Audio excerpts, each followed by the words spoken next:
12 years ago without being asked.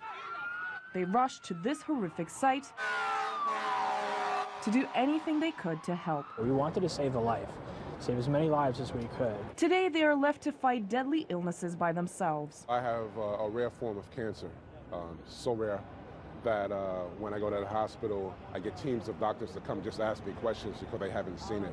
This while stuck in a spider web of bureaucracy. It's been a battle. 9/11 volunteers are struggling to find proof that they had actually been at the World Trade Center. Lots of people saw me, but, you know, we were all like zombies down there. I was in a room where we didn't even find the guys that I was looking at before the collapse. Never even found their bodies. As officials continue empty rhetoric. You're entitled to be compensated for it. While they may technically be entitled to some of the $2.8 billion compensation fund and the $1.5 billion treatment fund created by Congress in 2010, reality is different. There were Republican senators and congressmen at the time that said, we don't believe in perks. Well, I didn't think that fighting a war on terror as a soldier made you a perk. You know, we went down there to help our country. Demands for proof of volunteering at Ground Zero in the days surrounding 9/11 are very strict. Suzanne Lester went down there to help as a crisis counselor for 3 weeks and is now 75% disabled. They were saying the air was safe. There's a hole in my stomach or my dive somewhere where it pushes up. And it presses on my heart cage, so it feels like I'm having a heart attack. But I'm not having a heart attack, but it's scary.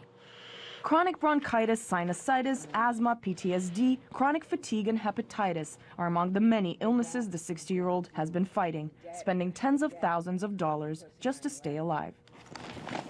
Suzanne has suitcases of documents. They're not considered sufficient proof.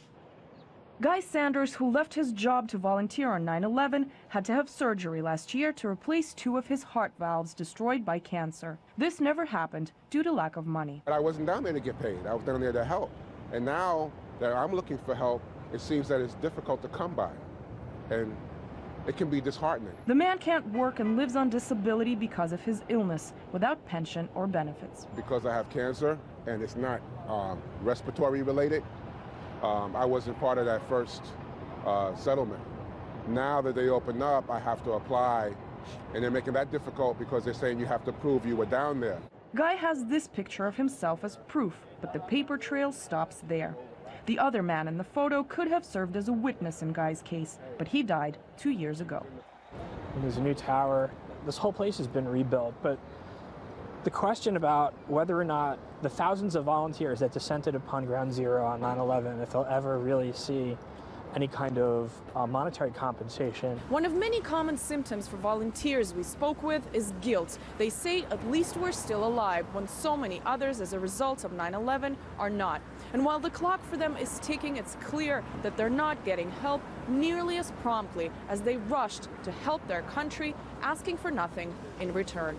Anastasia Churkina, RT, New York.